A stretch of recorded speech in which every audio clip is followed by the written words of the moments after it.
ನಮಸ್ಕಾರ ವೀಕ್ಷಕರೇ, ವಿವಾ ನ್ಯೂಸ್ಗೆ ಸ್ವಾಗತ. ಇದು ಸುದ್ದಿಗಳ ಡಬ್ಬಿ. ರಾಜ್ಯ ಕಾಂಗ್ರೆಸ್ನಲ್ಲಿ ಎಲ್ಲವೂ ಸರಿ ಇಲ್ಲ, ಮುಂದಿನ ದೀಪಾವಳಿ ಹೊತ್ತಿಗೆ ಧಮಾಕ ಸಿಡಿಯಲಿದೆ ಎಂದು ಬಿಜೆಪಿ ರಾಜ್ಯಾಧ್ಯಕ್ಷ ಬಿವೈ ವಿಜಯೇಂದ್ರ ಹೇಳಿದರು.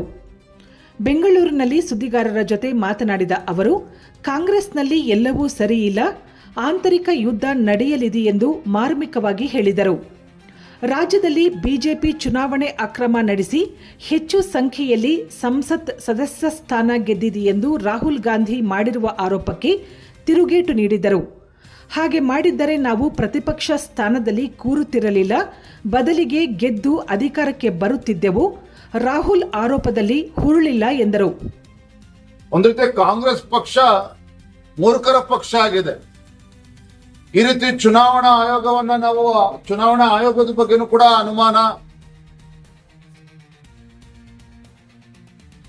ಸುಪ್ರೀಂ ಕೋರ್ಟ್ ಮತ್ತೊಂದು ಅದ್ರ ಬಗ್ಗೆನೂ ಅನುಮಾನ.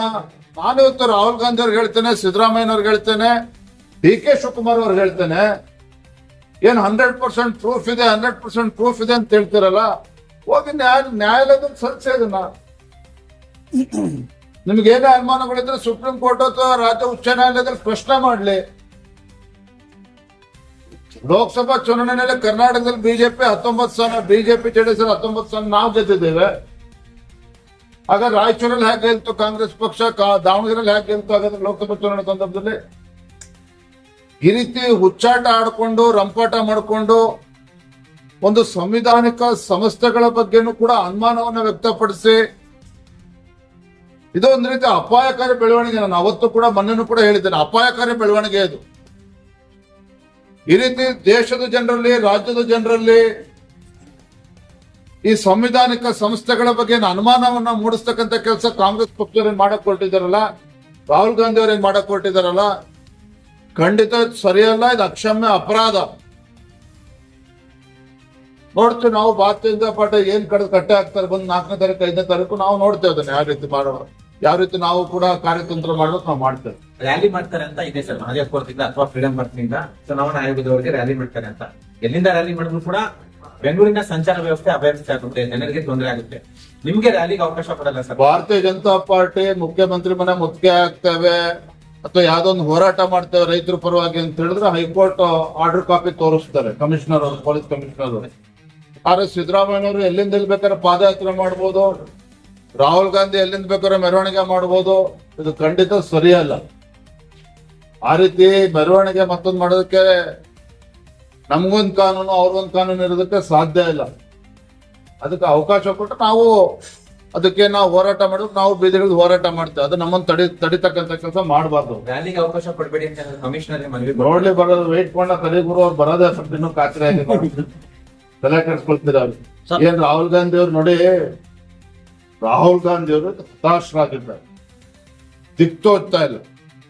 ಒಂದ್ ಕಡೆ ನ್ಯಾಷನಲ್ ಹೆರಾಲ್ಡ್ ಕೇಸಲ್ಲಿ ಬೀದಿಗೆ ಬಂದಿದ್ದಾರೆ, ಬೇಲ್ ಮೇಲೆ ಅವರಿದ್ದಾರೆ. ಇದಕ್ಕೆ ಹತಾಶರಾಗಿ ರಾಹುಲ್ ಗಾಂಧಿ ಅವರು, ಯಾಕೆಂದ್ರೆ ದೇಶದ ಯಾವುದೇ ರಾಜ್ಯಕ್ಕೆ ಹೋದ್ರು ಕೂಡ ಅವ್ರಿಗೇನು ಕವಡೆ ಕಾಸಿನ ಕಿಮ್ಮತ್ತಿಲ್ಲ. ಕರ್ನಾಟಕದಲ್ಲಿ ಕಾಂಗ್ರೆಸ್ ಸರ್ಕಾರ ಇದೆ, ಸಿದ್ದರಾಮಯ್ಯ ಮುಖ್ಯಮಂತ್ರಿ ಇದ್ದಾರೆ, ಡಿ ಕೆ ಶಿವಕುಮಾರ್ ಇದ್ದಾರೆ. ಇಲ್ಲಿ ಬಂದು ಒಂಚೂರು ಪುಂಗಿ ಬಾರಿಸಂತ ಪ್ರಯತ್ನ ಮಾಡ್ತಾರೆ. ಬರ್ಲಿ, ಬಂದು ಅವ್ರು ಹೋರಾಟ ಮಾಡ್ಲಿ, ಅದನ್ನ ಎದುರಿಸ್ತಾರೆ. ಬಿಟ್ಟು ಸಭೆ ಮಾಡ್ತಾ ಇದ್ದಾರೆ, ಇಬ್ರು ಇರ್ತಾರೆ ಅಂತ ಹೇಳ್ತಿದ್ರು. ಬಂದು ವಿಶ್ವಾಸಕ್ಕೆ ಪ್ರಯತ್ನ ಸಿಎಂ ಮಾತ್ರ ಸಭೆ ಮಾಡ್ತಾ ಇದ್ದಾರೆ. ಮುಖ್ಯಮಂತ್ರಿಗಳು ಉಪಮುಖ್ಯಮಂತ್ರಿಗಳ ನಡುವೆ ಇವತ್ತೇನು ವ್ಯತ್ಯಾಸಗಳು ತಾವು ನೋಡ್ತಾ ಇದ್ದೀವಿ.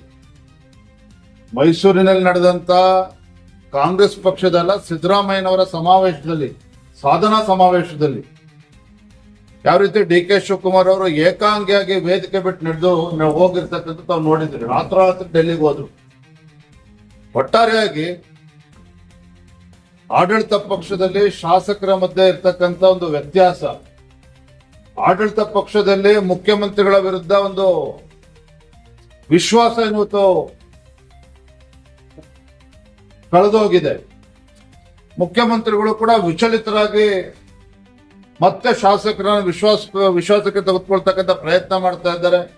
50 ಕೋಟಿ ರೂಪಾಯಿ ಅನುದಾನ ಎಲ್ಲಿ ಬಿಡುಗಡೆ ಮಾಡಿದೆ ಸ್ವಾಮಿ?